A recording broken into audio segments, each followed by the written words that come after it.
Hello, it's Rambleland episode 2. And today, I got the humongous, the future sports star, the gentleman, Ryan Spillane, ladies and gentlemen. Proud to have had him here. Another good conversation. We obviously discussed his fighting career, the progression, the people he hopes to fight, his nutrition, his rough hope for the future, and any little side hobbies he's got going on, any little bits and pieces, how his average day goes, how his lockdown's gone, all that kind of stuff. And day 2, or episode 2 also involves using all the equipment for the second time. The first screw up was that the camera, and a lot of you probably picked up on this, one of the cameras kept dipping out, and so there was segments where the guest was speaking, in that case it was Bran, and the camera was focused on yours truly, this person over here. And yeah, that was the mishap for that week. So this week I was like, okay, everything's lined up, gonna make sure this is gonna be sweet. But it wasn't. So the screw up was, so Bran left me his camera very generously. Actually, he left me a lot of his equipment. I mean, it's pretty much all his equipment, but yeah, it's pretty much all his equipment. We have 2 mics. Mic in front of me, which I've ordered a second one, and a mic connected to one of the cameras. And so when Bran gave me the camera, he said, now listen, just because the mic's plugged into the camera does not mean it's on. You have to flick on the switch. So he went as far as explaining to me that at very late in the evening, when editing was meant to be done hours ago, he sat down at 1:30 in the morning and did a whole YouTube clip, only to realize the mic had not been turned on. So naturally, I forgot every word of his warning and didn't turn on the mic. As a result, it sounds like I'm social distancing so severely I'm in the next room. Nevertheless, you can kind of hear what I'm saying, but I don't even like my voice that much. So for me, I was actually glad I couldn't hear my own voice very well. But that being said, in case you're wondering, Jim, why is it so bad? Why can we not hear you?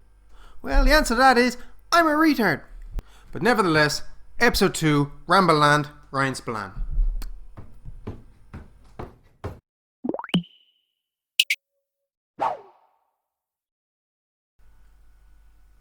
Quick little mic test out. 1, 2, testing, 1, 2. Come on, boy. Ryan! Excellent. Great to see you, sir. Great to see you as well. Good to have you here.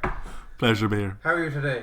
I'm good. Just after my second session now, so just a bit sore now. Second session today? Yeah, today, and I'll do one more now tonight, so I'll be 3 a day then.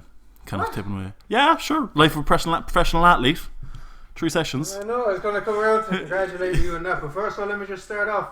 What time did you get up this morning? I was up this morning at 8, so then did a small kind of MMA style session from 9 to 10:30, and then it was 11:30 until 1:30. Then it was strength, and then I'll do conditioning tonight then. Ooh. Yeah. Jeez, that's a packed day, man. Packed day? Every day is packed, kind of. It's kind of, and then I'll get a little nap in between then and watch some Netflix, and then it'll be bed by 10:30, 11 o'clock. Back up again next morning. Jeez, boy, there's not much going on there now in between the days. No, there's nothing at all. What did you do then? Did you have breakfast before your first session? Yeah, so breakfast straight away in the morning, and then I had a lunch there, and then I won't eat then until after tonight. Then I'll have a kind of pre-workout before my condition session, and then I'll have a big feed then afterwards, and I'll be done then. So you wouldn't be sick if you had breakfast and then went doing MMA? Oh no, my breakfast is kind of small enough, like, so it's small. It's a bagel, 2 rashers, tiny bit of red sauce, and that's it. Seriously? That's it. And that'll get you good. Did you have something now to eat before I texted you? Yeah, I had a big kind of beef chili then, like rice, kind of chicken, the whole works, and then I'll have probably, I don't know if I'll have a yogurt before or if I'll have kind of like a shake or something before. I kind of haven't decided yet. I'll kind of figure it out as I go along. You train at home? Yeah, so first lockdown I built the whole home gym, and then I do everything there, and then my coach then, my strength and conditioning coach, has a gym as well, so we train in his place then as well. So Your strength and conditioning coach is? It's Greg Roach, so Greg he Roach. started Bua Health and Fitness, and so he works for me the whole time now. Excellent. So he comes out to your gaff and you do all And then the go to his place as well, and so we both have home gyms, so we both used our lockdown money well, and we built a home gym. Can you get up the intensity though when you're on your own? Yeah, fully. It was hard to start, and then I kind of realised then kind of halfway through lockdown I was like I absolutely love training on my own. Seriously? Oh, I love it, and especially when doing conditioning stuff, and I love, because I have a mirror in the home gym, and I love looking at myself when I'm doing it. I'm like I'm fucking beating you, you cunt. Looking at myself being like, yeah, this is like we're going. That's actually interesting now how the ego comes into it. Like, yeah, it's like, oh, we're going. My girlfriend now, she'd be all like, oh, one day I'd love to have my own home gym. I couldn't do it. Some people hate the home gyms. Man. Oh, I love it. Oh, I couldn't know. I don't know. There's something about the ritual of getting up, getting into the car, driving to the gym, and all the while you're like, okay, I'm actually driving to the gym. I'm going doing something. By the time you're in the gym, you're like, let's go. And you've all these other fellas going around big weights, and well, you need to do, and the ego kicks in there, and you've got all the mirrors you could possibly ask. Yeah. Those things you go into. But I don't know if I'd be able to find the intensity on my own. Yeah, no, I work up some intensity on my own. Like, so like tonight now it's like I'm doing a tough one. He calls it's championship rounds, so it's 5 exercises a minute each, 5 rounds, so it's 5 minutes. Okay. So it's literally 5 minutes on. So you're doing 5 minutes on, minute break, 5 minutes on, minute break, 5 rounds. So it's a pro MMA fight, it's championship fight, like. And it's fucking tough. What are you doing? What exercises? I have a picture of it and everything. It's med ball slams, battle rope, burpees over box, kettlebell swings, and something else. Well, I can't remember what the last one was, but yeah, it's tough. Like, yeah. And is it the same exercises sort of on repeat? So the hope that for that 5 rounds, that's just today's 5 fives. Like next week's 5 fives will be completely different and stuff. Like, it's always changing up. Like, it's just kind of, I'll do them now for them, and then next week then he could have a whole different thing. Like, and you leave that to him? Oh yeah, I leave everything in there. Yeah, everything for him now. Yeah, okay. He does all that kind of planning and stuff now. See, that does take a fair bit of the stress off you, like, because then all you have to do is go in and perform. Yeah, you just have to turn up. Yeah, it's early. How many days a week are you training? Don't lie to me. Be I know 6. you're sleeping in that Saturday morning. Don't lie to me, man. Yeah, no, Saturday is rest day, but it'd be 6 days. So Saturday would be rest day, and then Sunday then it'd be kind of Sunday's light enough, but it's still a tough day. Like, yeah. We'll be doing 2-3 sessions most days. Be 3 sessions every day, and then 2 on a Sunday. Yeah. And Saturday's completely off. Literally lie in bed and just watch Netflix kind of stuff. You like, need it, like your body. Oh, you 100%. Oh no. The old lads taking, like, they're doing training the whole time and then they're not taking a break. They're killing their bodies. Like. And what are you doing for strength and conditioning? It's so right now it's kind of we're in a weird situation because I have no fight lined up, so I'm not in like a technical fight camp, so I'm not training for a fight. Okay. So normally during fight camps would be a lot of the focus of the fight camp would be more skill based. So you're looking at your MMA style stuff, your kickboxing, you're getting ready for the fight. Your strength and conditioning is more just conditioning wise, so getting you ready to fight, and then just tipping away, keeping your strength at the same level. So it's more maintenance than anything. So right now I'm building strength. Like, I'm getting to a point now where I can just tip away during a fight camp. So it's a lot of building muscle. So it's I think it's 1 day's push, 1 day pull, 1 day legs, 1 day core, then the rest of the days of conditioning, I think. So it's 4 days lifting, the rest of the conditioning days then. These are traditional bodybuilding exercises? Kind of, yeah, but we do a lot of different kind of stuff. So like today now, for example, it would have been today we start off with dumbbell alternating chest press. Okay. Then switch straight single arm? Yeah, single arm. So you're really going one arm up, second arm up, one arm up, second arm up. Then switch straight to a rotational kind of drill. So it's like I was trying to punch, but I'm using like a band. Yeah. So I'm moving across, like it's a wood chop kind of motion, like. And where's the band? Is the band going behind you? No, so band's on like a wall or something, and then I'm really pulling it across my body, and I'm working on my core then. So you wouldn't really see traditional bodybuilders doing that kind of stuff. So it's more kind of, it's a lot of super step stuff. So a lot of kind of, I do a lot of kind of stationary stuff, and then straight into like a explosive kind of drill. Like, so it's kind of all super sets kind of stuff. And then for fight camp, how does it change? It'd be kind of, I wouldn't be lifting like heavy, like, so like let's say yesterday now I squatted like 120 for Paul squats. Wouldn't be doing that kind of stuff now if I was in fight camp, because the injury, the risk of injury, let's say, especially my body being so tired from, let's say, sparring the day before, or heavy sessions and all that. Like, so it'd be, instead of doing that, I'd be doing squats with a band, let's say, or something like that. Like, something different like that. Like, it's all about you maintain the body and just keep my body more explosive and more just ready to go. Like during that fight camp period. Yeah, so a fight camp will be your normal fight camp will be for anywhere from 12 weeks to 9 weeks. Okay. But you could get a fight camp that's 5 weeks, so then you're more it's different. Normal fight camp, you look at 12 weeks. 12 weeks, and then you're literally all doing for 12 weeks is more skill based. While right now I'm doing my skill and my strength and conditioning at the same. Yeah. If it was a fight camp, the conditioner would take a step back and then it'd be more skill based. So Yeah. do an extra skill session, let's say, like. Yeah, that makes sense. This way fight camps work. And like, what sort of rep ranges then are you doing outside of fight camp? What sort of exercise? Rep range? Because you bodybuilding, you've got the traditional sort of hypertrophy. You're going 8 to 12, etc. Are you still hitting those sort of numbers? And then you see CrossFit, they tend to sort of stay down the lower realms of reps. Kind of in between. So it's like some of them, like, so I'm trying to think now, like, and it was my squats were 6, but then straight away the 12 then of step ups, like, so it's nearly it's kind of in between kind of that area. I trust Greg, and whatever he tells me do, I do. I don't ask the questions at all, like. So massive congratulations. Thank you. You Thank made you. Bellator, man. Yeah. That's a massive one now. But it was bad luck then. You've got all the corona and everything that's going on. Like, first of all, there's any talk about when your first fight might actually go ahead? So Bellator held 4 European Series fights just about 6 weeks ago. Yeah. So they did 3 shows in Milan and they did 1 show in Paris. It was the first. I didn't see that. Yeah, it was the first ever show in Paris. Of MMA has been illegal in France, and in January it got legalized, whatever. So Bellator had the first ever MMA show in Paris, and it was because France are kind of on the way out now. Yeah. That they had a full stadium. Well, it was half capacity stadium, but it was in a stadium, had a crowd. It was unbelievable. That was back in January. No, this was a few weeks ago, 2 weeks ago, 3 weeks ago. Yeah. They had a crowd. They had a stadium. Yep. For the people. Yep. It was half stadium, so it was like, I think the capacity of the stadium was 50,000. I think they had like 10,000 people there or something like that. Jeez. Yeah. It was the 8. You didn't go to that, obviously. No, my plan was to fight in those cards, Yeah. and I think it was about 2-3 months back, so we're looking at August. I was brought up Dublin to be Johnny Walker's main sparring partner for his fight for the UFC. So I was in camp, and everyone else in the gym was in camp. So it was kind of like I was waiting for that call. And just because I was signed so recently, I was on the bottom of the list. So it's literally like everyone else needs to get a fight because their contracts state they need to get a fight.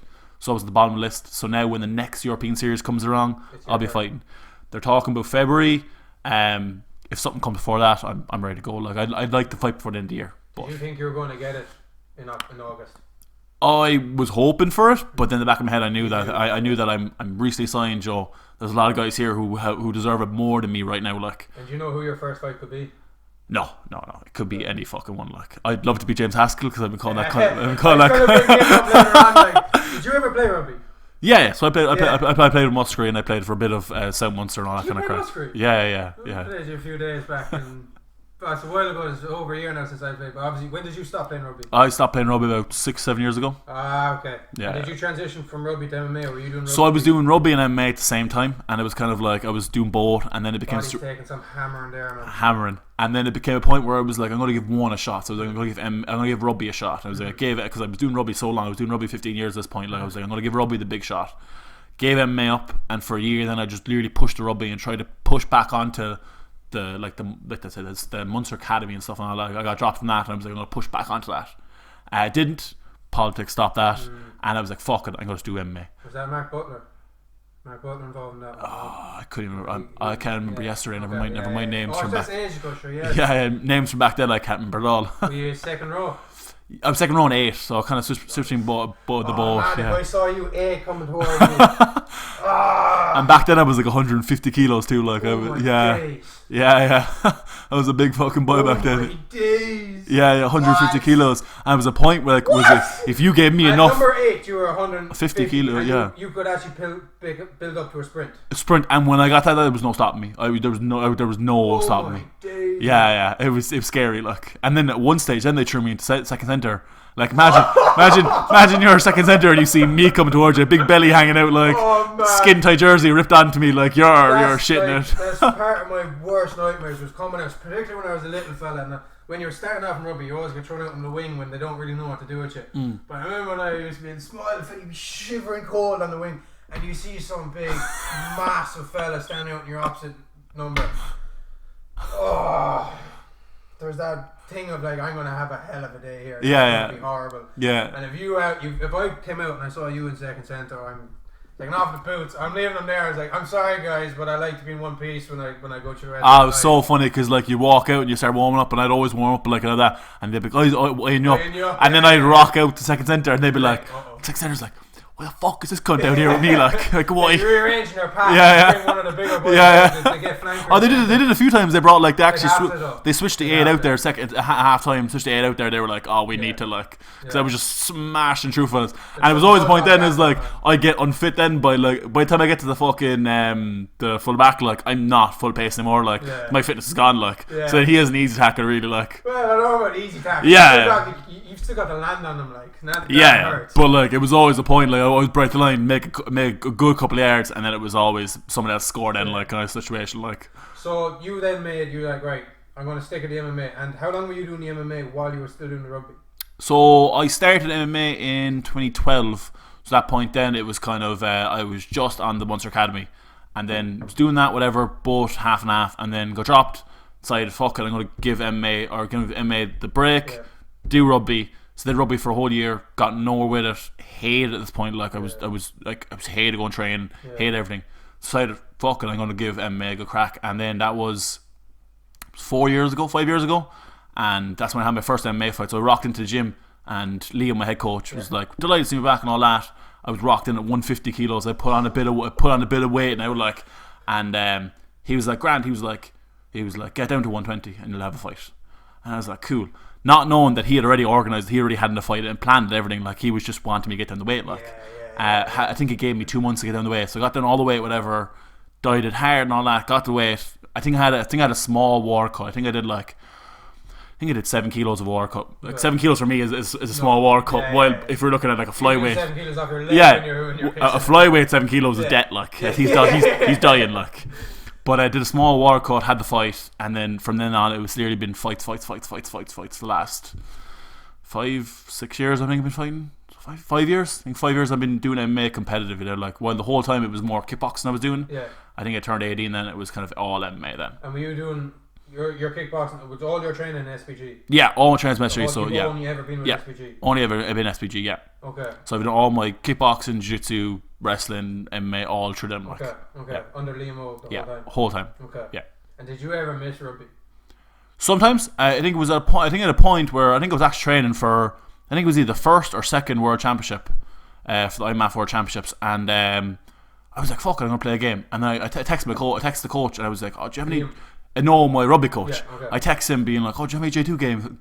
You know, just jump in and just play like and see if I love it. I think it was in the middle of fight camp. I think it was like 5 weeks out. My coach killed me as well. Like Liam, my coach, killed me like because I just got a notion. I was like, I'm gonna try this like, and jumped in, played it, and I was like, nah. I was so good at rugby at that point because I had like. I'd become an athlete at that point, like, you know, so good at rugby, and then I was just like, nah, don't like it anymore. Don't feel like good anymore playing this. Like, this is a problem for me. Like, it's like I go into rugby. Like, I've had 2 surgeries on my shoulder. Like, I've had problem with my ankles. I broke my hand. I've got problem with knees.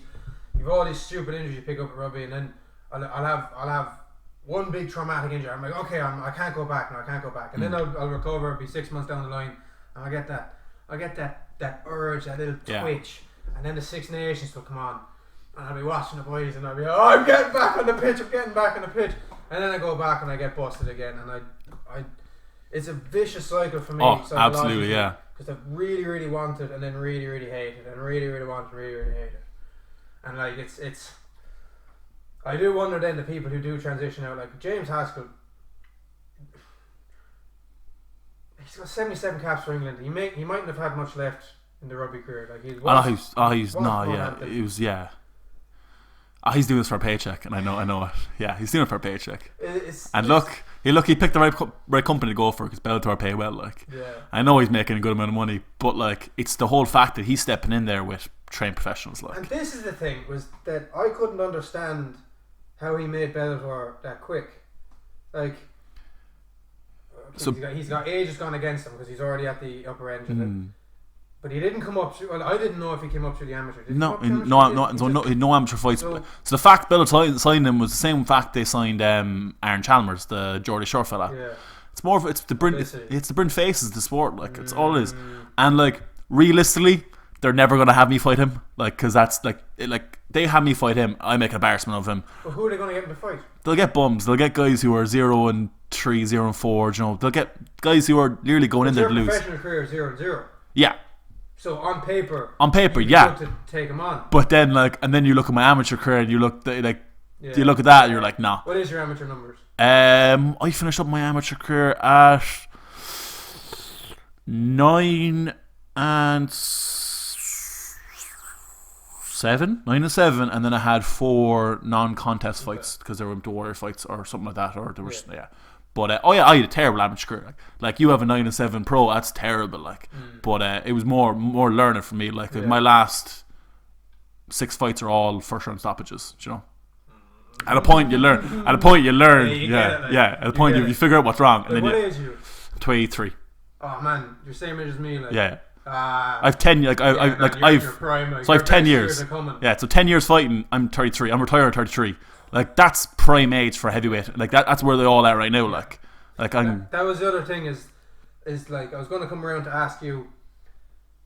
Wait, who would you want to fight? First fight, I have a list. I've a list of guys. So there's 3 or 4 names I like to fight. So there's number 1 would be this fella called Mindigaz Gurv. I fought him on my amateur debut. He beat me, and it was a bit of a. I finished both round 1 and 2 on top, and Mount smashed his face in, and he was saved by the bell. Round 3 then it was a stoppage. It took a few shots. I took a few shots. Not enough shots to stop a fight though. He then went on. No, it was on the floor, so it was more like in jits, so it was more ground and pound kind of stuff. They weren't big shots. Fight was stopped, whatever. I was like, grand, great fight, whatever. I learned from it. He then went on had 3 more amateur fights, and then turned pro. So he learned nothing, and has learned nothing since. His record now, I think, as a pro is 6-3. But 2 of his fights are disqualifications. One fella bit him, and another fella broke his thumb in the fight. So technically, he's 3-4. Because 2 fights don't really count, like they're not wins. Like you take him now, would you? Oh, I'd smash his face right up. He's useless. Like second fella then is a fella called Ermin Smijic. Yeah. Fought him as well. On your amateur. So I fought him. So he is Swedish. He was the Swedish world champion before me. He was the world champion before me. Okay. He then turned pro, and then I never got to fight him. We fought back in 2014. I think it was like my 4th or 5th fight. Again, he beat me. Yeah. He caught me. I think it was 7 seconds of the fight. Caught me with a big overhand, knocked me out. It happens. Heavyweights. It happens. Yeah. I fully was like, my fault. My hands down. He finished me. I congratulate him. That was a good fight. Yeah. If the fight went longer than that, I feel I would have won. You know, it was that kind of thing. He now is 2-0 as a pro. The guys he fought aren't great. You know, they're not. They're fat heavyweights. You know, he cuts weight to fight a heavyweight. He's old. You know. I think for me and him to fight would be a great story because we never made it at the amateur scene, and it was the fact that I won the Europeans, and then we were meant to fight the worlds, and like everyone was like all the social media on IMAF was like, oh, Ryan versus Ermin, Joe, it was a big thing and all that, and then he turned pro, and everyone was like, oh fuck, you know, bit of a letdown. And then did you fight somebody else then instead? I fought, so the IMAF tournament show up and you fight like 7-8 guys in a row, like so it's like a tournament style. So I fought 4 guys. 5th guy pulled out and wouldn't fight me in the final, and then I got the gold medal by default, which is a bit of a letdown as well. Like, but won the IMAF Worlds, and then it was kind of like I wanted to fight Ermin for this. Like, you know, it would have been way better. So then, like me and him fighting at a pro, it'd be great to sell from a promoter's point of view. Like, so from Bellator's point of view, they can hype this up as, you know, like an amateur fight that never happened and shit. He's on the list, and then I'd love to fight Jack Swagger, Joe, the WWE fighter. So the WWE guy, you know, Jack Swagger. Is he in your weight class? So he's signed for Bellator. His name is Jack Hager. Is his actual real name? Oh yeah. So he's signed for Bellator. Jack Swagger. Oh yes. WWE. Yes. So he's signed for Bellator. He's 2-0 right now. He's fighting next weekend. I'd love to fight him as well, just because he's a big name and he's starting off, and I think he's shit as well. Like Haskell as well, but I'm never gonna get Haskell. I know I'm gonna Haskell. Derek Truzo was meant to fight as well, or Trozo, or whatever his name is, boxer. Yeah, I was meant to fight him. Like, like my name was put in the. He's moving over to MMA, and my name was kind of in the loop. Yeah, so I was like, I'd like to fight him too. Look, it's heavyweights. I like to fight the big guys first and get them out of the way. Like, you know, get them out of the way, clear it just for you to line up. Line up who I want. And the likes of you've got Fedor, you've got. Fedor's pretty much done. I reckon he's done. Yeah. Well, who's the champion at the minute? You've Ryan Bader, but Ryan Bader just lost spectacularly to Vladimir Nenkov. So Bader was a light heavyweight and heavyweight champion. Yeah. Went back down to light heavyweight and fought Vladimir Nenkov and lost very badly. So I reckon now that next time he fights the heavyweight title, it'll be kind of be a tough one for him, let's say, because he's after taking a bad loss. And who's lined up to fight him? No one right now. At the minute. Yeah, no one right now. So it'll probably be someone like Corey Anderson just came home from the UFC to Bellator. He might be one. I don't know if he'll go up to heavyweight. Okay. He's there. There's a few other guys too, but they're all the legends, Matt Matrones, Roy Nelson, Frank Mir, all the guys who are. I didn't even know Roy Nelson went to Bellator. It was only the other day I realised it's all the old school guys that you. They're just come back, make a bit of money now, and they'll shuffle along. But it's hard then when you're going up against a 23-year-old kid who's hungry. So that's tough, like. But you see, man, they've had years of taking damage, and this is one of the things that hit me was that, the age gap that's there. Mental. That would intimidate me personally. How does that affect you? Oh, I love it. Oh, I fucking love it. I said it. So you've got a fella now, and he's a heavyweight to begin with, right? He's got 5, 6, 7 years of experience on you. He's been taking shots off bigger and stronger men than you, and hasn't rocked them. And he's looking at you like, this fella's a child. Yeah. Dismantle him. This will be fun. Those thoughts that are flying around. No. Love it. I've said on a few podcasts, but I'd love to be I'd love to go on a Legends killing tour and just finish all the legends and just be their last fight. Put him in a position where they can't fight back. They can't come back and fight again. They're done. It'll be embarrassing. Fight Roy Nelson and finish him. And put him out, and that's it. Because you think what about that sort of UFC sort of it's Roy Nelson. Oh, I don't get I don't get starstruck at all. No. When I was sparring Johnny Walker and stuff, if lads come in the gym and they want to take a photo with Johnny Walker, and I'm like, it's doing the same thing as us, I did get very fanboy now when we had Frank Mir come down to our gym and he did a seminar. That was in the Rochestown, just down the road. So he was there, and Frank is an absolute legend. I would never fight Frank, and I would never do that because he's an absolute legend. I look him and his daughter, or his daughter literally fought her first pro fight there last weekend. 17, she's an absolute killer. 17, yeah, she fought in Mexico and she killed the girl. Mental. Oh, she's a killer. Oh, you see this, she's huge. Her dad's Frank Mir. She's obviously been good. 17, man. You can fight Mexico at 17. Yeah, they don't have that many laws. Crazy. Yeah, sure. James Power, the Cork fella, he fought boxing in Mexico at 17 as well. I never knew that. Yeah. Jeez, that seems very young. Well, I suppose it's only a difference, but yeah, it's a year in difference. And look, if won't make that much at the end of the line. But if you're 16, I just never thought about it really. Yeah, if you're 16, a 17-year-old taking that damage to the head, man. Yeah, but she didn't because she finished the girl fairly fast. I think she got a blood nose, but it was like a jab or something, burst her nose. So what, Frank Mir sort of gave you the stomach. Yeah, because the situation where we're at seminar, and normally at seminars I'm never picked as a dummy because it's always if John Cavan is down, he's always picking Liam because Liam's close to weight and that. Yeah. But Frank had to pick me because I'm the only heavyweight there, so he was practicing all the moves on me and all, and I learned so much off him, and he gave me I asked him so many questions. I learned off him because he's doing what I want to do. He's won the UFC title, held it, he's down in Bellator and all that. He signed for bare knuckle boxing, so I don't know if he's still signed for Bellator or if he's not. It's a bit of a weird one, but he's moved over to bare knuckle boxing now and all that. And he even invited me out just before Corona to do a fight camp with him and all that. So did you get to go? I didn't because of Corona. Yeah. Yeah, it was over in Manchester the camp was, so I was flying out to Australia to have my fight, and the plan was to go into the fight, not take damage, and then go out to Manchester and help him for his fight then, because he was getting ready for a Bellator fight. I won the fight, had no damage, but then Corona happened. So that was the Oceanic Open, yeah. So I won that in, I think it was 30-40 seconds. I finished the man, but I took no damage or nothing. Lovely. I didn't actually didn't. That up on your Instagram? Yeah, I had that on my Instagram. So I caught him a leg kick, and as soon as I landed the leg kick, I knew he wasn't going to stand that leg. Threw one more, deadened his whole leg. Put him against, caught him with a spinning back fist, caught him with full of the glove, and clean. And when I hit him, I felt him wobble off my hand. So I felt him wobble, and then I literally put him against the cage, took him down, and just threw a few ground and pound shots, and fight was called. And it was a clinical finish, what you want, literally trophy shots, put him to the ground, finish him. Simple stuff. But yeah, Frank gave me the fuck. This is Frank Mir, like. What's he like to chat to?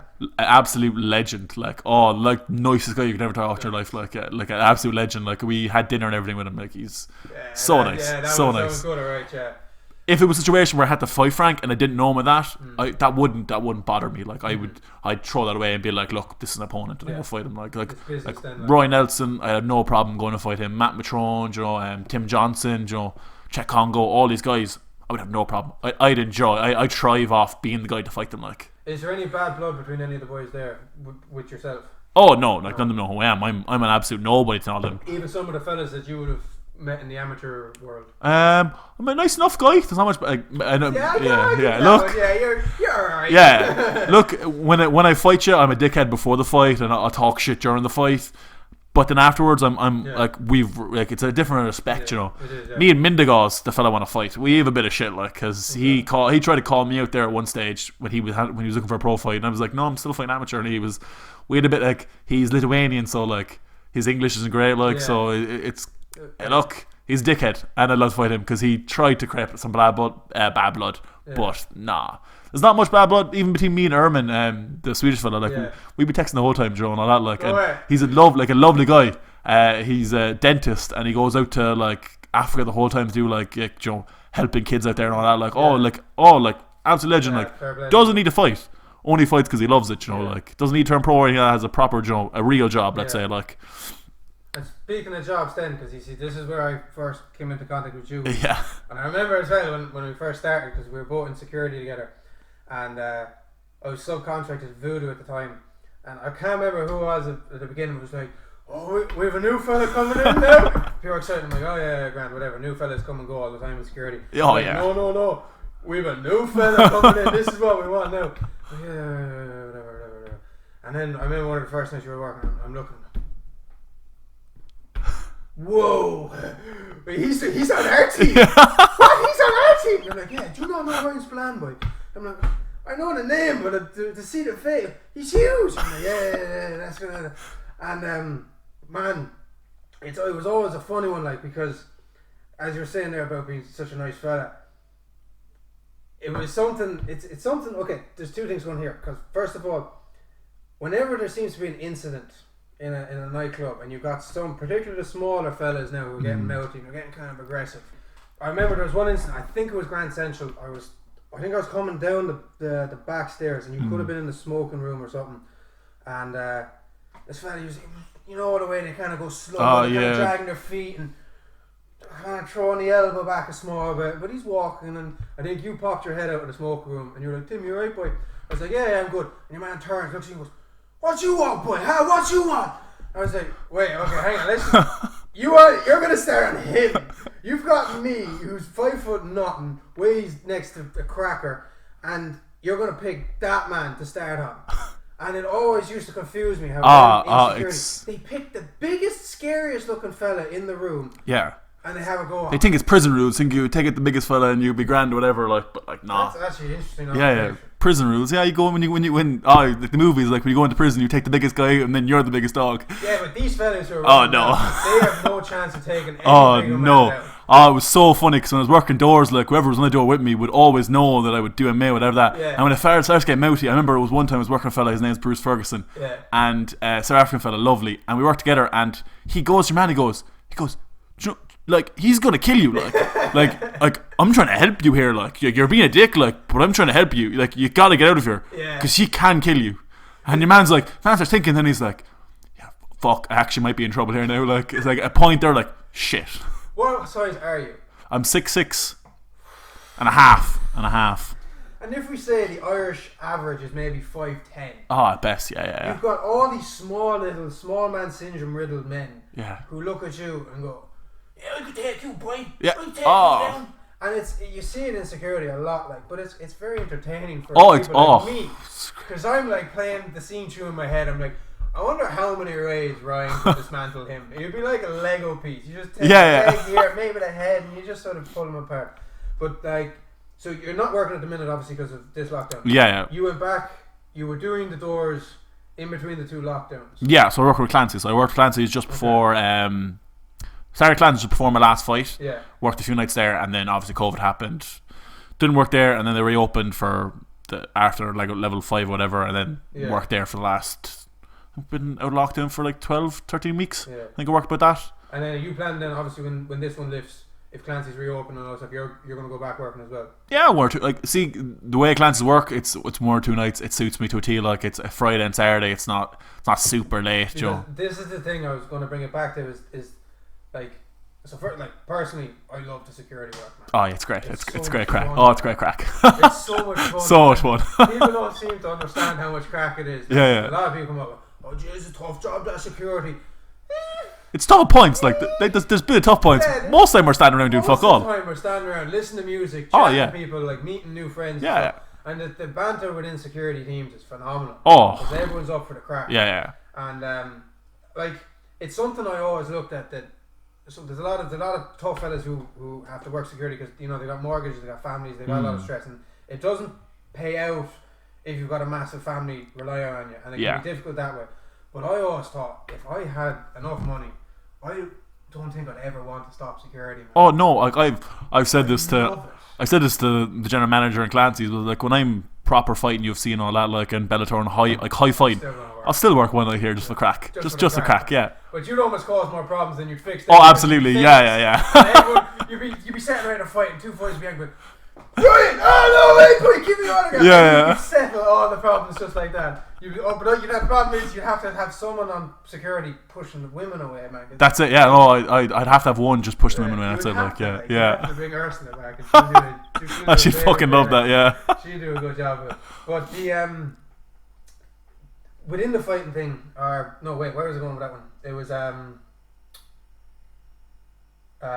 lost the train. Small dog syndrome. Small dog syndrome, yeah, security. No, I have to come back to that. Yeah. I did lose. Oh no, that was it. The night work and the sleep. Oh and yeah. How that yeah. affects your training regime. Yeah. Because like it worked. The routine worked well for me because well, you see with Reardon's, you're open to 2:30. So you're there till 3. Not home till 3:30, maybe 4 o'clock. So you hang around after work and stuff. That would then eat into your morning routine. So your morning routine would be shattered. So that's why in between the 2 lockdowns, the routine actually worked well for you because you'd be. And you still getting up then the next morning, 8 o'clock, 9 o'clock? See, it would depend. So like, I'm always shooting for 9 hours sleep. Like 9 hours is my goal. Like all the time. If I get more than 9 hours, perfect. But I'm never trying to get less than 9 hours. It's always 9 hours, and I'm never trying to supplement that with a nap. So I'm never trying to get 8 hours here and then an hour nap. Okay. That's the work. I need my full 9 hours. And can you sleep soundly for 9 hours? Oh, absolutely. I can sleep for 12 hours straight. Seriously? Like I can close eyes and I'm not waking up. You know? Seriously? Yeah. I love my sleep. Like. And like how long now have you been sort of hitting those 9 hours? Because that's a lot. So 9 hours is the upper limit. Yeah, so I've been hitting 9 hours now since started lockdown. Just before lockdown, I started taking my sleep really seriously. I've hit 9 hours, and I've been tracking it. So that the new update on the iPhone, actually, you can set it on your app. It'll tell you your phone literally stops working. Like it literally dismisses everything and all that. Like so you're literally to go to bed now. Like yeah. Are you wearing a Fitbit? Yeah, so I have the Apple Watch the whole time, so it tracks my sleep the whole time. So I'm tracking what my sleep patterns are like. Am I getting my enough REM and all that? Like I'm looking into my sleep the whole time because sleep is very important for recovery. If you're not getting a good night's sleep, you're fucked. Like you familiar with Matthew Walker? That's the Why We Sleep book, isn't it? Yeah. Started reading that, then I stopped. Don't know why I stopped. I still have it. I still need to read the rest of it. Yeah, he's a good man for that. Particularly his podcast with Joe. I mentioned this in the last podcast as well. The last podcast as well. But that's because, like, particularly with the podcast and Joe, he talks nearly for the whole thing. It's 3.5 hours. It's nearly 4 hours, and it's like a synopsis really of everything he probably put into the book. Yeah. In a lovely sort of narrative form. But he's brilliant. He's flipping brilliant, man. And it was his podcast that actually woke me up to the significance of sleep. But it's interesting you don't like napping. I like napping. I do like napping. So you could nap. Oh, I nap all the time. Oh yeah. There, I'm napping all the time. Okay, but I'm never supplementing my 9 hours for a nap, Jimmy. I'm never saying, I'm gonna wake up, get my 7 hours, and then get a 2 hour nap. Yeah. Never do that because then that's broken sleep. Yeah. If I'm feeling tired, I'm gonna take a nap, no bother. Today now I'll have a nap because I know my session time is gonna be a bit difficult. Yeah. But then I'm gonna make sure my nap is not too much too little before session because let's say if I nap, so I'm trying to 6. Yeah. Let's say if I wake up at 6 o'clock. Yeah. I'm not trained till 7:30 realistically. Like, I'm not going to be fully awake. Especially with naps, I feel like you wake up a lot more groggier. Well, naps are a 50-50 one. Like, you can put that head down and wake up feeling $1 million. Yeah. Or you wake up and you're bulling. Different dimension. Different dimension, and you're angry and the whole day is ruined. Yeah. But the 9 hours is particularly... I don't know if I've actually spoken to someone who says they actually regularly get 9 hours. Did you notice a difference between... Oh, absolutely. Like this morning now, I got. I think it was just shy of 9 hours. Like, I didn't get the bang on 9, and I'm feeling a bit groggy. Like, seriously? I said to my coach and everything, I was like, a bit weird that I didn't get my full 9 hours, and I feel a bit weird. Like, it was my nutritionist Johnny Holland told me about sleep and all that. Like, he was the one that recommended the book and all that. He was like, for an athlete, you want to be at least, it's the uppers 9 to 10 hours you're looking at. That's not the same Johnny Holland that was a Munster player. That's him, yeah. No way. That's my nutritionist, yeah. No way. Yeah, former Munster rugby player. Yeah. And so does he do up your diet plans and everything as well? He does all my nutrition, yeah. So he literally gives me the food and then I eat it. Oh, so he actually even gives it to you? No, he gives me the meal plans and then I cook and whatever and I eat then like. And what sort of food are we looking at? Oh, we're looking at. See, Johnny's different. So I've had a lot of nutritionists, obviously in my career and all that, like, and a lot of them were just like, oh, eat this and eat that, whatever, and it was all plain all that. Johnny's a man for his spices and like getting a bit of flavor into food. So I'm really enjoying that. Like, so it's a lot of veg, a lot of like you see my cupboard now. It's full of like all different spices, like cayenne peppers, you see my cupboard there, like, black peppers, paprika, all this kind of stuff banging on, and it's cool. Like, I'm eating healthy. I'm obviously my naturals, like your chicken and rice, but with different stuff in your veg and all that. But then I'm eating burgers and air fryer chips too, and steak, and I'm eating different kind of foods too. Like, Johnny has food in there that will like kind of. Interesting.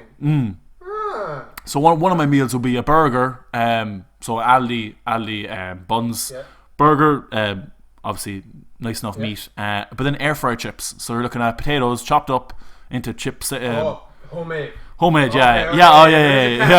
Not pulling out the big No. I'm chopping them up myself. I'm putting paprika, black pepper, and garlic on them. I'm putting them into the air fryer, and they're sweet. Like, it's beautiful.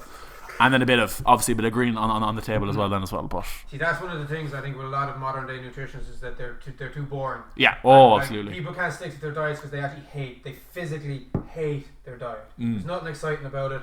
They're trying to lose weight, and everything seems boring, and everything looks like it's been made for a rabbit, and you then can't sustain it. And then if you move away from your diet plan, then you actually haven't learned how to use food to your advantage and how to make food nice if you want to keep eating healthy. It's like healthy food, if it's made well, is some of the best tasting food you can. And you feel better as well afterwards.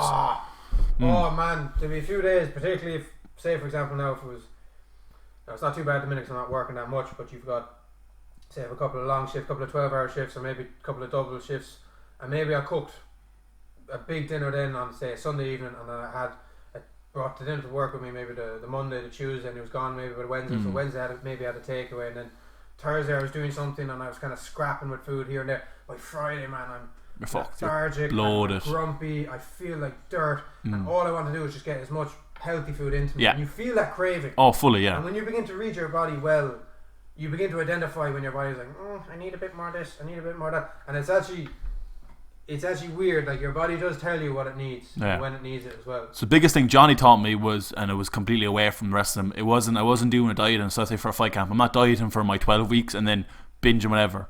I'm making healthy lifestyle choices. I'm not making healthy the whole, like, it's a cliche, but that concept of lifestyle choices, it is like real. What I'm doing now is, instead of, let's say, having the bag of chips, I'm cooking the potatoes and then having my chips. I still could have a dirty fucking munch next to it, like, but chips are healthy, do you know? Or throwing a veg on the table. It's literally just making the little changes slowly. What about sweets and chocolate?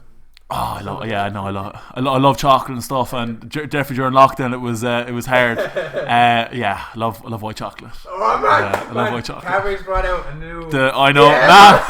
Savage. Did you try the Oreo? Yeah, lovely. But you know what you need to try now? You try the dairy milk one. Do you know the yellow? The big just they have a cookies and cream one now, and it's got in deals. Just before I started. Yeah. White chocolate and cookies and cream. Yeah. It's beautiful. Oh, it's amazing. No. Yeah. Oh no, I'm a sucker for that as well. So I tried to have all my bad stuff on one day, and then kind of have that day as well. You do have cheat days. Yeah. Occasionally. Yeah, like it's kind of a thing like where like right now I'm not right now I'm dieting again, so I'm kind of I want to get to a good enough shape, so I want to get to about 115 kg, so then I kind of at a good enough shape. When I get to then I can start binging away again, but right now it's kind of I'm healthy eating up to that point, so I'm kind of, let's say, trying to lose weight. What are you walking around at? Right now I'm at 125 kgs. Okay. A fight weight for heavyweight is 120, so I'm over right now. Yeah. So I want to get to 115, so lose. But you'd piss 5 kg. And I yeah, 5 kg is not. during my fight career, I kind of always walked around at 125, but I was at a kind of right now I'm at a better shape of 125 than I was before, like, you know. And I got to a point where I knew how much weight I could lose in a week. You know, I got to that point where if I stopped eating, I know where I could go. Perfectly. Which was shitty. Like, Johnny gave it to me so much about it, like, and it was before my last fight, because I brought on Johnny for my last fight, and it was the fact that I literally rocked into the fight, and I think it was 117 on the day before and all that, like, and then I was just like, this is so strange that I'm not cutting weight. Like, I was like, this is so weird. Like, I was like, not used to this. And then like a fight day, then it was just so fresh. Like normally, like your weight's always your problem. Then like with IMAF tournaments, you weigh on the same day, so you're weighing in the morning, and then you're fighting the same day. So you're always looking at hydrating your body and getting your body back up to that. Like, well, on fight day, I was getting ready for the fight, and I was eating to fight. Jimmy, like, so Johnny had me eating foods that were getting me ready to fight, not foods that were getting me back to where I should have been. And then I was eating, you know. That kind of stuff. Like. What do you want to be getting out into that octagon? What weight do you want to be? A walk around weight, ideally 115 would be the perfect, because then I'm not at 120, but I'm also then at 110 where I'm at low. Like like you have like lads who are like Stipe Miocic and Daniel Cormier kind of walk around at like 110. Yeah. You have Francis Ngannou who's at the bang on 120. You have like the Roy Nelsons who are at 120. I think. Roy Nelson only 120. Well, he'll cut weight, but he'll be at the borderline 120. You know, you have lads then who are like, I think 115 is just at the nice little perfect place where I could, if I'm feeling weaker, I could add muscle. Yeah. If I'm feeling a bit heavy, I can lose a bit. Like, you know, it's I'm not killing myself either in between camps. You know, either I'm not dieting to lose the weight, Jesse. I'm literally eating then to fuel the body. And what would he feed you now on fight day? When you say food to fight? So fight day, I'm trying to think, because I was in Australia, so it was kind of like he was texting me, and we're kind of, I think I was shopping the day before and all that. Like, I think it was. So I was fighting at like, let's say 2 o'clock. So I woke up in the morning, and the breakfast I had then was the breakfast they supplied to me. So I think it was kind of like a basic, you know, eggs, rashers, that kind of stuff. Then before the fight, I think it was an hour before the fight, I started eating. I think I had like a bagel. So it was been like my breakfast. So it was a bagel with rashers and an egg, kind of get me a fuel. And then I think I had a coffee. And then I think just before the fight, then I had a few jellies, get that sugar going up, all that kind of stuff. So nothing too heavy, like you. No, not too heavy. When I was playing rugby, then it was a habit I never used to eat on game day. Like, I never used to eat, like, never had breakfast or anything like that. Like, and it was only like now that I'm realised that was so. It was kind of, that was more of a superstition thing. I never used to eat on you know, on game day and all that. Like, and then it was kind of like I kind of did that for a few fights, and I was like, I'm fucking like, because it's grand if you're not eating in the morning and then you're playing a game at 12 o'clock. But when you're not eating in the morning and you're fighting at 9 o'clock at night, like, it's a bit of a difference. Like, you know, like, yeah. So yeah, it was kind of learning about like your body needs, you know, it's the same with a car. Like, if you put bad diesel in a car, like, it's gonna be fucked. Like, you know, it's that kind of stuff. Like, you need to put good fuel in the body, like, to get it going. Are you supplementing? Little things. So one of my sponsors is Here's Health. You know, they have a shop in Douglas and they won Patry, so they become sponsors. Then I asked Johnny, was like, look, I'm getting free supplements, you know, what should I be taking? Like, so it's kind of the base stuff. I have creatine, obviously, you know, for lifting and you're taking that every day religiously. Creatine, yeah. So creatine, you kind of have to. So creatine, you should do like I think Johnny was saying it was 30 days on, 30 days off. But because I forget about 30 days on, 30 days off. Yeah, because you have to cycle creatine, so you have to cycle that the whole time. I didn't know that. Yeah, you cycle creatine, otherwise your body doesn't use it as well. Okay. So because I have terrible memory and I forget about taking it, so I could technically do 5 days on, 7 days off, 5 days on. So it actually works out perfectly that I forget about it. Yeah. And then some days that I see it, I'm like, oh, how many days am I not taking this now? Like, so I'm always cycling on and off of it, like. But it's always, I'm using it before a fight, so I'm always getting the maximal effort of it. I thought with the creatine though, like, you have the loading phase that they always advise you to take to saturate the muscles with it. Yeah. But you have the cool off phase. So if your loading phase was like 30 days, and then you have to have a cool off phase then as well. Like. But the loading days, if you're reading off the container, is only a couple of days, like 6-7 days of a. I could be completely wrong now, but I thought it was 30. I think Johnny was saying. I remember the text he was telling me that I should be on. Well, 30 could be the cycle. Yeah. They say when you first go back on the creatine that so you're taking more than you should. Yeah. What is it? they recommend is at 5 grams a day, 3 to 5 grams a day. But I think for the loading phase, you're on nearly 10 grams a day, 10 to 15. Muscle saturated, and then you've the maintenance of 3 to 5 grams a day for however long you're going to be on that for. Yeah. And then once you miss it for a day or two, the creatine phosphate just is used in your blood. Yeah. Is used, and then you'd have to load it again. Yeah. That was my understanding. So if you're hitting it and missing it, you're not really. He says, well, Giants anyway, like you forget about it, it's grand. So. Okay. But I would take, instead of taking the normal 1 scoop, I would take 2 scoops. Let's say. Something because I'm obviously a bigger human. Like. I take that. I also have vitamin D is a big one. Yeah. Obviously, with the world we're in right now and all that, like. Did you get that from Rhonda Patrick? No. She was banging on about the vitamin D. Oh, was it? That's where Joe got such a fixation on it. John Kavanagh up in Dublin is always pushing us for vitamin D and all that, especially during flu season and all that. Like even before COVID, it was always flu. Banging that up because we're not getting sun. Like if we were getting sun every day, it'd be grand, but we're not. Vitamin D, and I take magnesium for sleep. I think for sleep, but also it helps the brain too. And if we're getting punched in the brain, I don't have a great brain, so I want to keep the brain where it is good brain. Magnesium and zinc is one of the most underrated supplements I've ever come across. It was my brother put me on to magnesium and zinc. He says, man, pop 2 of them before you go to bed and thank me tomorrow. And I remember the very first time I tried it, I didn't know enough about my body to notice the difference. And I must have carried around a container of them for probably a year, like, wasn't really taking them. And then just recently, I was like, I've got too many supplements, I need to start using some of these. Out came the magnesium. Right, take before bed. Right, this is the easy one. Like, this is the last thing I'll do going to sleep. And then first morning I took them. I was really waiting to see what the notes. I actually feel good, man. I feel fresh. Mind feels clear. I'm like, okay, that was actually nice. Next day I did it again. Boom, very good. The next day, did it the day after. Then I was like, okay, I gotta test this. 2 nights of sleep without taking it. Instantly noticed when I woke up. Yeah.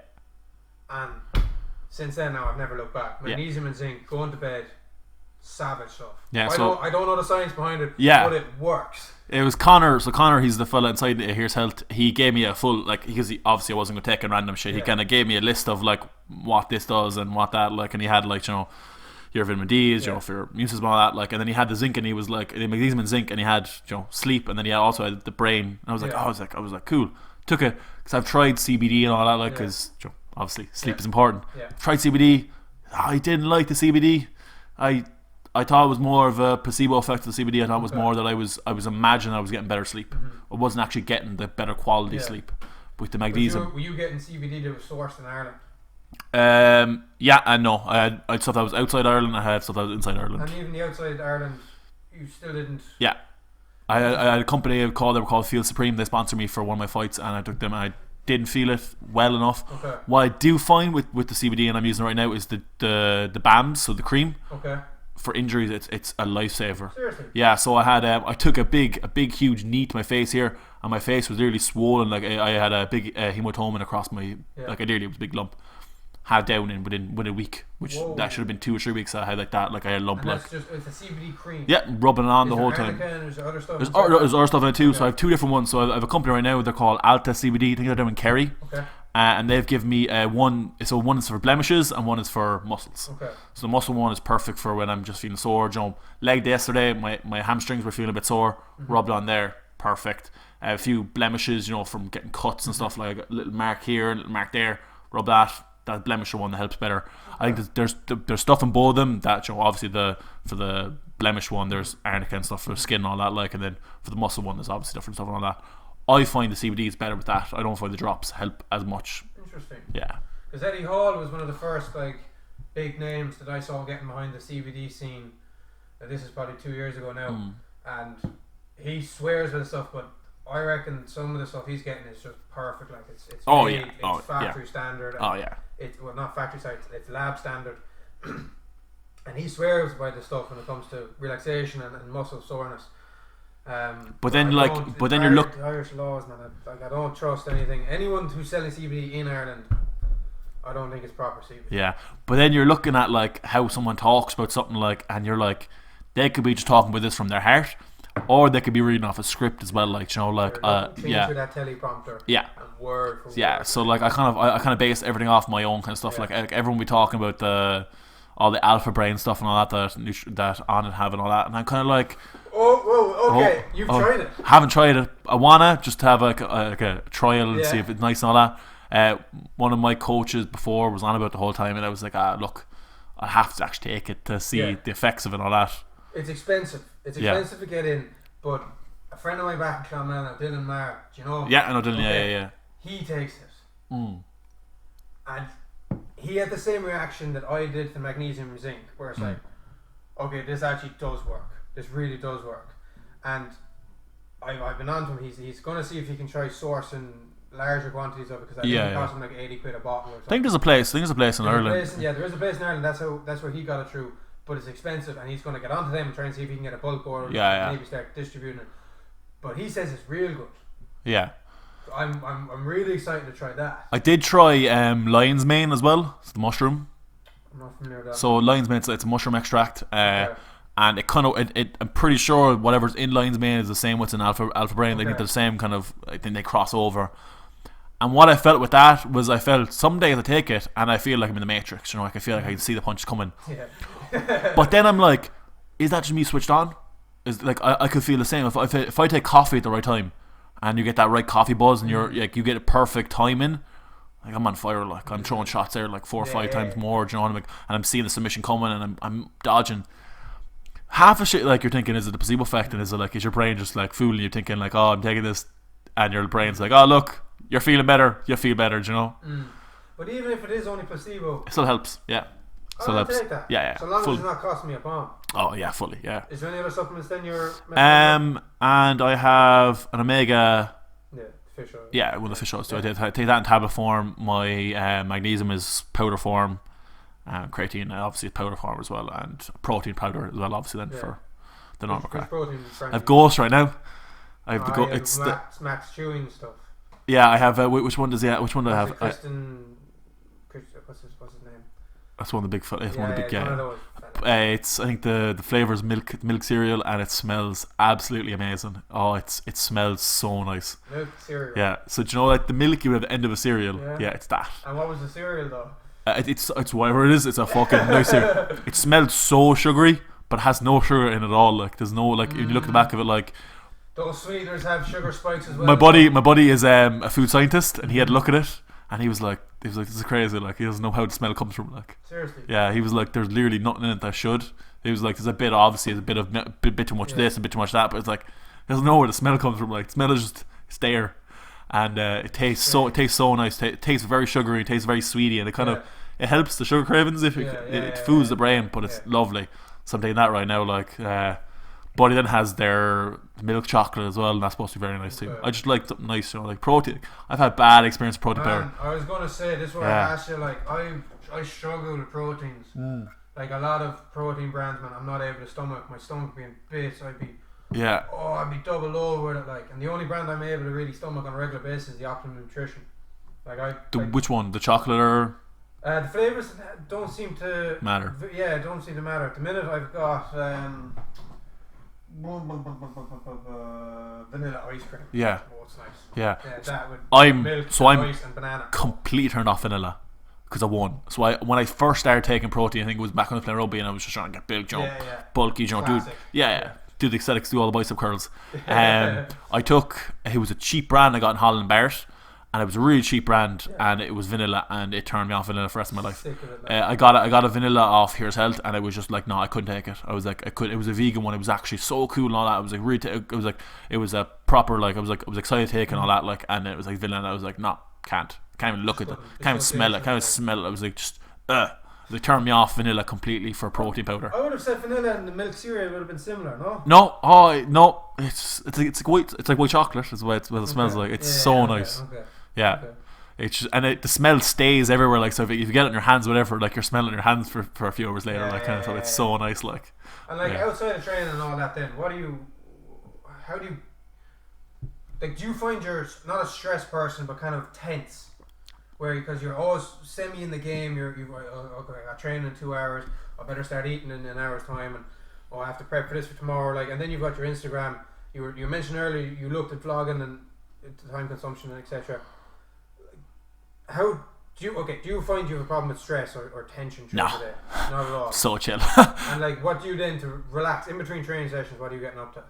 It depends on the day. Like I'm always trying to learn something new. So I'm always trying to either like I'm trying to spend at least an hour or two trying to do something new. Like, so my goal right now is juggling. Trying to juggle. So I'm trying to juggle. Yeah. But that's a very, very good one for hand-eye coordination. Yeah. Yeah. So juggling is what I'm doing right now. Failing completely. It's a lot of me screaming with the balls. But juggling is what I'm doing right now. Or it could be a day where I'm just like I'll look at history, or something like. Obviously, when I'm feeling tired, and it's especially during days where it's hard. Like yesterday was a hard day, so it's Netflix. I'm literally throwing on a movie and I'm relaxing, that kind of stuff. Nice. But I'm trying to spend my day productive because like a good chunk of my day is already taken up by training. So a good let's say 6-7 hours is taken up by training. So it is effectively a full-time job. You see with the training. Absolutely, it's a full-time job. Like when you work 6-7 hours a day, it's not hard to fill the time then between bedtime. Yeah. So like you don't have a problem getting bored or anything. Oh, I'm never bored. No, I'm never bored. I'm always doing something. Whether it be I'm looking up, a new strength and conditioning coach. Looking at something that like he's doing that I'm like, oh look, that looks interesting. Or maybe some nutrition, maybe some new food, or it's a new fight or something's out there. But then speaking of fights, I try to keep MMA to MMA. Okay. I'm not a fella to come home and watch fights all day. Okay. If my coach Liam texts me, be like, "Oh, it's a good fight to watch," I'm literally throwing that fight and I'm watching it, and that's it. Like, if there's a big fight night on, like for the Khabib fight, I watch that card, and but in my head, I'm like, I'm not watching it as a fan. I'm watching it as a fighter. I'm like looking. That's a nice combination there. We're like, I watch it with fighters, so we're going back and being like, oh, that's a nice combination there. I try not to do that all the time because then like it takes up so much of my life already that I'm not. People say you have to be 100% involved the whole time. Mm-hmm. You can't be. You burn out very fast. Like you need to turn off. You need to have away time. So what I found, because when I lived up in Dublin, I lived in the gym. Mm-hmm. So I literally was. You actually lived and slept in the gym. Yeah, so we had dorms upstairs. So we has like rooms upstairs. Oh, this is the fight camp. Yeah. Oh, okay. So we has dorms upstairs, and what it is there's 3 bunk beds in each room. So you're living with 9 guys, really. Okay. 6 guys, sorry. For 6 guys, so you have it's a lot of foreign guys really. So there's a lot of Italians up there. There's a few Germans. There was one Kerry fella, and there was one Bulgarian, I think.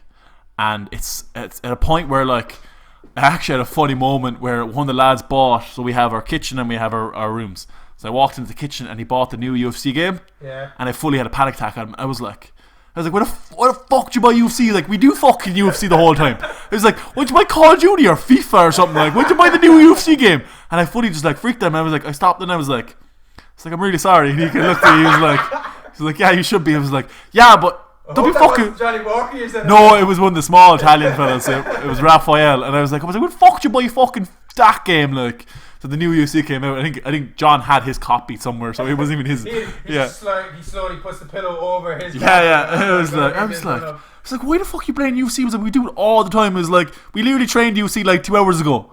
So like, I kind of, when I was in the gym, it's very hard. Like you literally have to leave the gym for a walk to get out to get fresh air. That's interesting because you could be there for 12 weeks. I would never do 12 weeks there. If I was, the longest I could ever do was 6. I would never do longer than 6 weeks. 6 is a long time, and it's a struggle because then you come home, and then when I came home, there was a rule that I couldn't train any of my sparring partners back home for cross contamination and for COVID. So I literally came home. The only people I could train with was my coach Liam and Greg for strength and conditioning. That was it. So I literally had to go into the gym and watch the lads spar and all that. I couldn't train with them, and it was tough. Like, because I normally did 5 days up there, so I normally did Monday to Friday up there. Come home, get myself ready, do my washing, go back up on Monday, and then repeat. It's tough, man. It's very tough. Everyone always says, like when they're growing up, they're like, "Oh, I love to live in a gym and train full time and all that." Like, I like the idea. Yeah, full time training athlete is tough. Like, I know a lot of I know a lad who's professional rugby player right now. Like, and like it's a tough life. Like, it is tough. Everyone thinks that like athletes are it's an easy life, and to be fair, our life is easier compared to a lot of people who work full time. Still a tough life. Still a very, very tough life. Man, there's no easy way to make a lot of money. Like, there just isn't, and Like, there's easier ways to make a lot of money than getting punched in the face and there train is full time. easier ways. Yeah, I yeah. definitely say that, but that's part of the problems with people making up their assumptions from what they watch on TV and from Instagram and stuff. You only get a very small snippet. You're like, fully, yeah. Go to live in a gym and be hanging out with all the boys. Yeah. There's only so many days a week you can do that before you get bored. When you're living with 6 other fighters and the smell of cups is there the whole time and the smell of shin pads is there, and you're just like, you go up to a shop and you're buying girly candles to get rid of the smell and stuff like. And like, what's it like living with other fighters? Because you have a big personality, you have a big ego, but you're not obnoxious. And it was something I always suspected you with insecurity. You're always super polite, man. You allow yourself to blend into a situation rather than walk in, right, I'm the big man here. There's not, like, some fighters don't have that sort of control. Yeah. And like, when you're living with 6 other people, like 3 of them could have big personalities that are clashing heads. And 6 is only in our room, so there's 2 other rooms. There's another 6 in our room there, so and we're all sharing the same kitchen. So there could be personalities there. Like, is that?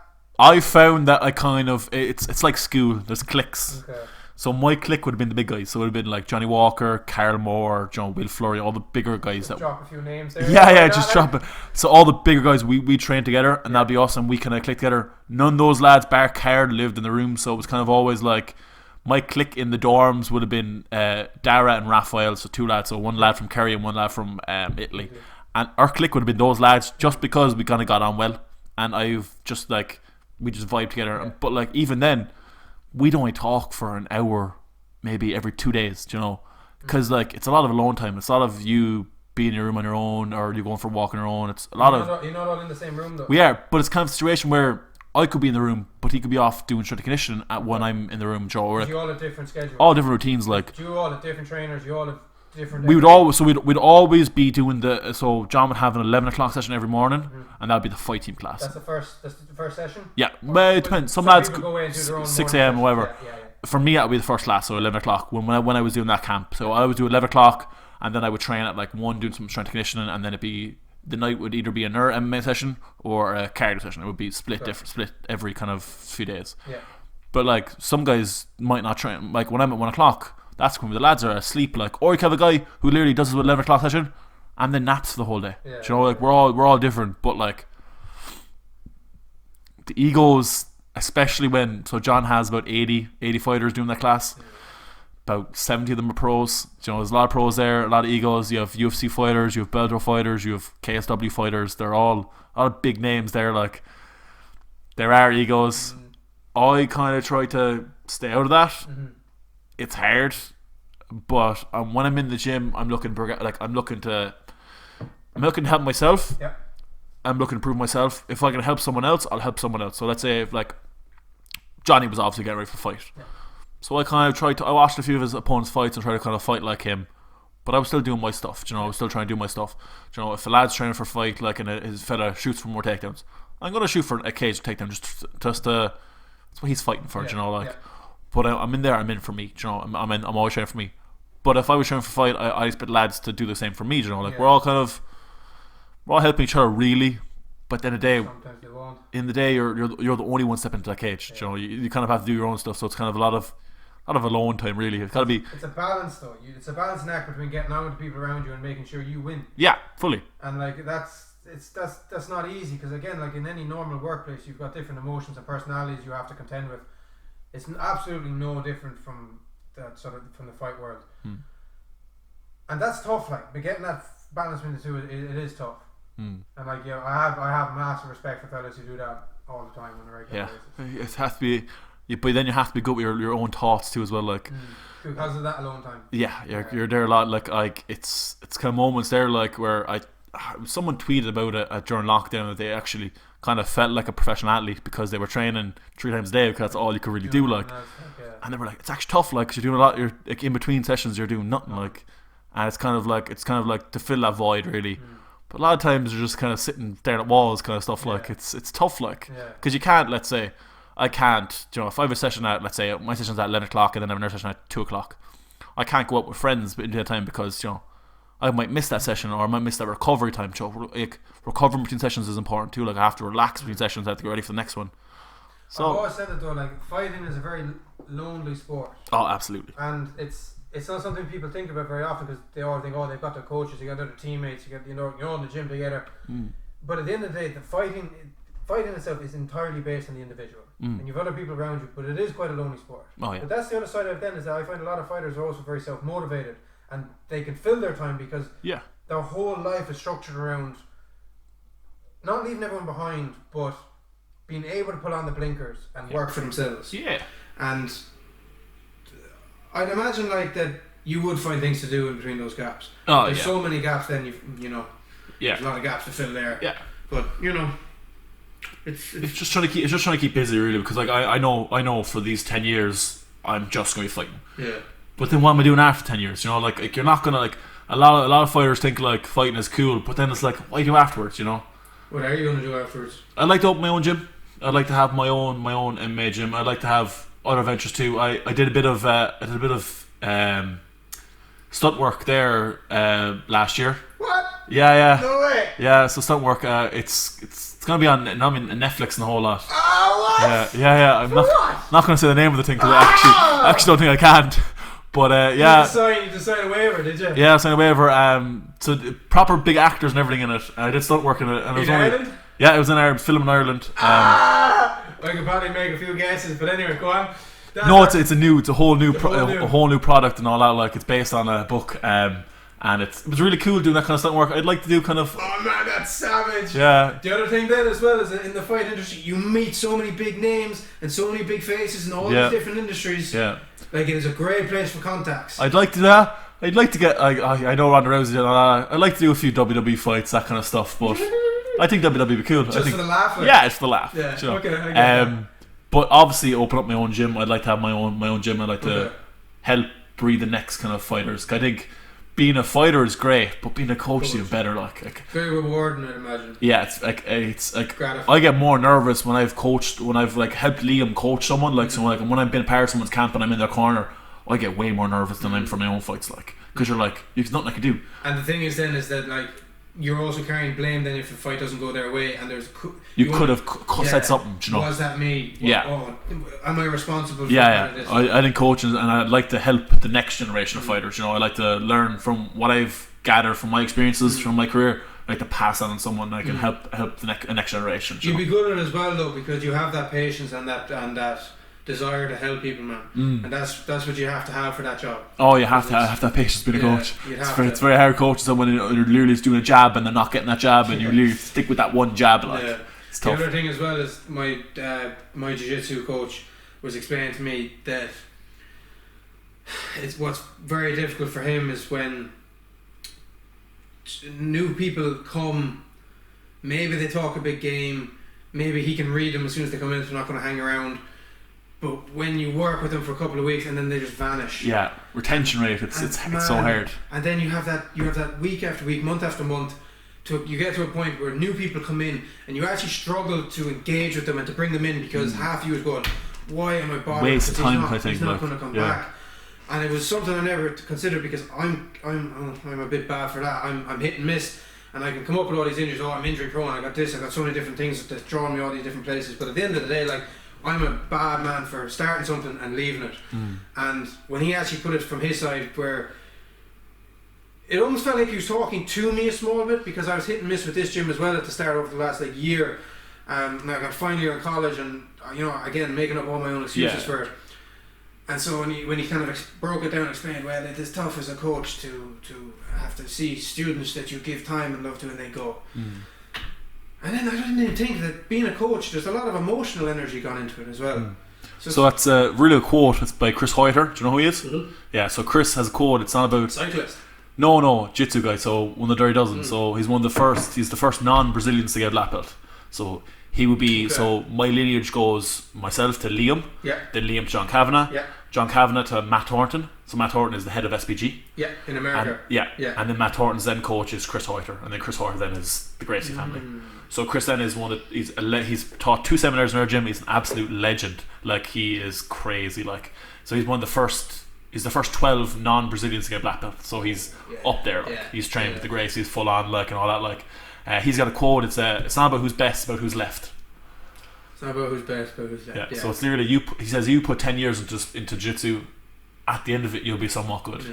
Whether you be a black belt or not doesn't matter. But if you put 10 years, you'll be good. You're a purple belt, so are you? No, blue, not purple yet. Okay, I'm an unofficial purple belt in my own head, really. Okay. I've beaten enough purple belts and I've beaten brown belts to know that I'm at that level. I just need to get the belt, really. So you have to wait for John to come around. Yeah, a lot of no-gi. You do a lot of no-gi, is Yeah, it's a lot of no. I rarely train the gi, really. Like I don't even know how to tie a belt, really. Like. Yeah. We'll edit that out. We'll edit that out. Don't let John hear that. My goal is to get a black belt without not knowing how to tie a belt. Like that's my goal. Like I've had that as one of my goals. Like I want to be a black belt who still can't tie a belt. You prefer stand up, do you? I change a lot. I love striking. I love being able to knock someone out. Yeah. My focus now for my own safety is wrestling. Okay. Just so I can, do a Khabib and smash someone up and get in there in and out, no damage. I do love jiu-jitsu, I do love a submission, but for the longevity of my career it's more wrestling as base now. Like it's striking to get wrestling, because especially heavyweight, it's all about one punch. If my hand is down, I know exactly myself, like there's one punch can end the fight. Like on the floor, if I'm on bottom, try to play some weird ass guard or single leg X and try to go for a submission, I get punched in the face a lot to get submission, Well, if I wrestle, dominate you and get you on the floor and really just smash you up, smash you to bits. Then that's the way you've been fighting MMA fights. So it's a lot of my MMA now is pushed towards wrestling, just because that's where the curve of MMA is going right now. There's a lot of curves. Khabib definitely exposed a big, not a blind side, but he really took the fact that if you can out wrestle someone, you can really manhandle them, and he ran with that. Yeah. So he tore so many people up, and they're like, okay, yeah, but this fella's a better striker than Khabib, but everyone has to, but Khabib's wrestling. Yeah. And you go, oh, yeah. So how you seen wrestling as true Khabib? How we see it as true? How IMAF has literally, it's the Russians have literally coming in, and it's the Russians have dominated the scene for the last 3 years. Like, seriously, it's like at all the world competitions. The last worlds I fought at. Pretty much every final was a Russian against a Russian. Every final. That says a lot. Every so often you'd have a different Russian. You'd have a different maybe Kazakhstan was showing their Kazakhstan's in their country, which is crazy. Like they're Borat. We got Borat too. This Borat subsequent movie film. Yeah. They're crazy good. Sweden are unbelievable. Obviously America and stuff, and you have us as well. But it's the Russians are dominating the scene. And even now, if you're kind of starting looking at the UFC cards and even Bellator cards, a lot of Nurmagomedovs and Magomedovs, a lot of the Ovs are in there. They're getting up there now. And it's obviously learning how to do that. But then it's when you face a guy who does that, how would you beat that? So a lot of curves go in MMA. So at start when MMA first started, it was all about jiu-jitsu. It was all about Hickson doing his fucking arm bars and doing all that kind of crack. Then the wrestlers kind of came in. It was the American wrestlers, so it was I forget the names and all that. Names are going out of my head. But all those guys came in. Then it was the strikers came in, and then it was you have to have everything. So you have to be kind of good at everything. And then you had the George St. Pierre kind of era, good at everything. And then the strikers came back in, and you had Conor and you had Izzy kind of come. Yeah. And now we're kind of going to where it's just wrestling. Yeah. So MMA always has kind of curves, and even jiu-jitsu has curves. So jiu-jitsu right now, the big curve is leg locks. Yeah. I was literally waiting to say even within then even within each discipline then has different curves. Yeah. So you need to it's like everything. So you gotta follow the curves. You gotta see what's popular right now, and you have to do that. Yeah. And whenever it becomes popular, then they learn how to defend it, and it overcorrects. And then something else gets popular, and then that's literally. So right now it's wrestling. So wrestling's what we're all doing, and we're trying to beat wrestlers. So a lot of us are trying to figure out how would we beat them. And do you have a dedicated wrestling coach in SPG? We don't. A lot of our wrestling is kind of it's kind of watching what's happening. We drill a lot of it, so a lot of it. I think that will change too. I think eventually you're going to have concentrated wrestlers coming. Yeah, we have. So we have wrestling coach from Dublin. Our wrestling coach from Dublin will be Sergei Poliski. Okay. He's the Conor wrestling coach, the little fella you always see in all the videos and stuff. Yeah. He's Moldovan.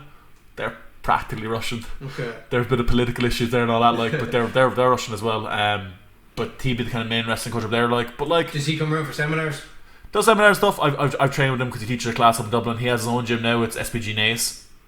He's opened that with Peter Queally. But with wrestling, A lot of it's just like a lot of MMA you can literally watch them do it, like, and if you have a good enough knowledge of it, like a lot of our fight team now down in Cork, like we've good knowledge that we could watch something and be like, we're drilling that today. You can replicate it. Yeah.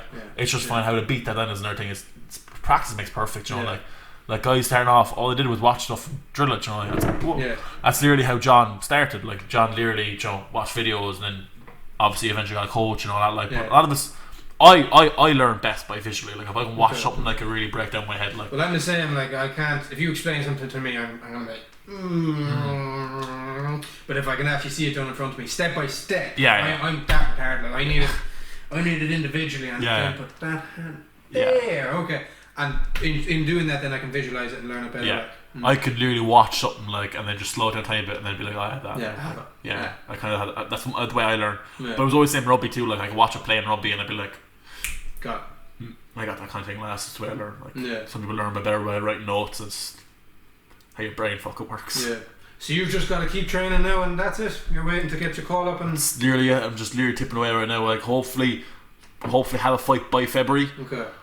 And then it's literally as soon as Corona fucks off, then it'll be back to normal stuff. Like with Bellator, 4 fights a year is kind of what you're looking at. If I get 4 fights a year, that's absolutely perfect for me. Like, and I just tip away, bait up the rankings, win a title, and then see what happens. They should throw the Arabs a bit of cash and see if they can get out in Foy Island and start running out there as well. I have the Prince of Dubai following me on Instagram. No way! I'm actually good friends with him. Oh, that's yeah. I'd send him a DM. Yeah, he's a cool fella. He when I was over, when we were over, I fought a show over in Dubai. I fought at the first ever MMA show in Dubai, and it was the main event for that. And it was my last amateur, second last, third last, one of my last amateur fights, and fought there. And he was in the crowd, and the fellow who ran it, Carl Kelleher. Yeah. He was friends with him, and like your man's really big into boxing, so he wanted to watch the MMA fights. Yeah. The next day, he invited us out to his house, his palace. Well, one of them. Yeah. Well, no, I don't think this is his only palace. I think this is his own. But yeah, we're talking palace now. We're talking about like he owns like a terrace. Like it's like a 4 or 5. It was like 4 or 5 million houses could fit in this like little place. Like, and we were out there, whatever, and we were never told where we were going. So we rocked out of the hotel, and Colin was there as well. Colin Maher was there. Yeah. He'll tell you the story. It's very funny as well. We literally rock out of the hotel, and there's 5 SUVs, kind of like proper like blacked out tinted windows, rocked up. And Karen is there. Karen didn't tell us nothing. He only told us to we couldn't wear sleeveveless t-shirts. Yeah. So we were allowed to wear shorts, but not sleeveless. We wear like normal t-shirts and all that, like respectable clothes. So we were like, what? We're going to a mosque or something. We're thinking, you know. And then we rocked up. 5 SUVs rocked up, like proper blacked out jeeps, like, you know, like and then the doors open and you see the fellas like full suits, like, you know, like proper security rocked in, and you kind of notice as if there's a few guns laying around, like, I sit in the car, and then I think I was sitting in the car with Liam, and I think it was either John or it was someone else sitting next to me, and we were kind of like, where the fuck we're going, like, rocked up then, and you looked out one of the windows and you see it's like a checkpoint, and there's another guard with a gun, and then you rock in and it's literally like a big huge laneway into like this big palace. And you rock up, and he had like 40 of like the fancy. I'm not really a car fella, but like there was Lamborghinis and there was like rocked out cars, like. And is this outside, or has he got this garage with them all inside? Oh, they're literally under like a covering, like. Then it gets even better. The story. He had pet tigers and lions, but they're not even pets. They're like Joey, like you'd see live tigers and they're chained up. Yeah. These fuckers aren't chained up. Yeah. So he has them really roam around. He free. So like whoa. all of. These things are coming around, like you can just playing with them. Yeah, playing with them. Like these are animals. Like they're not even tigers and lions. They're lions and tigers. Or like they're the mixes. But they're big fuck. I'll show you the photo afterwards. But we were messing around, whatever, and he got them, like he has a trainer or like. So what happens is he actually saves the animals when they get trafficked. So they all come through Dubai. Nice story. Nice narrative, but no, your man who works for him like was like a proper, like he was in America, and he was proper American, like, and he was telling me that all the traffic comes through Dubai. Okay. And he just saves them and keeps them, like, obviously they're living in cages too and all that, like, but these animals are living like they're like their cages are like houses, like they're huge. Yeah. Like. But then he told a story that one of the tigers actually got free, and the cage was left open by accident. And your man just stayed there. The door was open, he just stayed there. Wow. Yeah.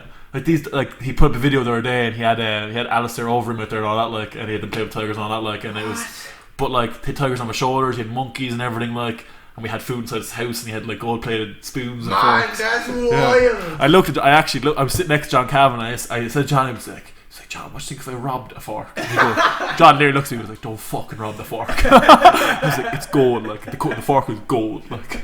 But mental experience it was like. Does he do that with all the UFC fellas that come over? He had like what's the strongest man? Which? The Thor fella, yeah. Bjorn. Yeah, so he had him in his house, and he has all the celebrities come there like to like do that like this stuff is like. his thing. Yeah, Alistair Overeem was there. Eddie Hall was there. He had like a few other people. It's always in his Instagram stories, but like he has friends then, so he has his friends that hang around him, and he'd be fucking with them. Like he'd be like the tiger to chasing after the lads and all that, like, and like he's just there laughing, like because he knows they want to attack him, but the lads are like shitting their pants, like and all that. Like he's a proper like cool fella. Like he normally when we think of Prince, you think of like a stuck up like cunt. Like this fella was an absolute legend. Like. That's nuts, man. Yeah, and then he loves boxing too, so then he obviously got a lesson off. When we had Azael with us, who was an unbelievable striker, so Azael taught private then for a lot, like, and he loved it, like, that's and it was amazing. like see his gym and everything, like it. Is he in the traditional Arab robe? Yeah. But then, when he was training, then he obviously put short stuff. But he was an absolute legend. And him and I know the Prince of Bahrain then as well, like. So the prince, I fought. The princes I know 2 princes personally. So the Prince of Bahrain then is he runs all the MMA shows out there, like. So then I fought in the world's 3 times in Bahrain, and he's another like absolute legend. Him now I'd be a bit more scared of because Bahrain's a bit more. Yeah. There's a few people going missing and shit in Bahrain rather than Dubai. Yeah. Okay. No. Yeah. I know what you're saying. Compared to Bahrain, like people go missing everywhere, but like. The ones that go missing in Bahrain are a bit like they're a bit more known that they're gone missing, like. But he's a cool enough fella too. I'd like the Prince of Dubai better though. He's a cooler fella. Yeah. That's very cool. And it's kind of cool then every so often when I put up an Instagram post, he likes it, and I'm like, that's the Prince of Dubai like a post. Like, that's deadly. Every so often he's on Instagram, he just likes it, and I'm like, it's class. Out of curiosity, what did he feed you with? What did he give you? I actually can't remember what it was, but it was like kind of basic enough food, but it was like it was like served in like there was like a whole big table, like waiters came out and like we had like a 3-course meal, but it was like basic enough food, like. You table chairs, or you lying down on the beds? We table chairs, but it was like chicken, there was potato and stuff, but it was kind of like we were kind of fed it, and you were kind of like it didn't matter if you liked it or not, you were fucking eating that food, like because you didn't want to piss them off, like we couldn't wear shoes inside the area, we took off our shoes when we come into that kind of stuff, but it was. That was a weird experience. It was a cool enough one. Some experience though. Playing monkeys too and all that. The monkeys had like orangutans had like the grip and all that. Like we were like we're all fighters. So we were doing like jiu-jitsu with them and all that. Like and it was mental. Oh man, that's amazing. But having a tiger on my shoulder and like feeding him a bottle was like the how big is this thing? Like, it's huge. Yeah.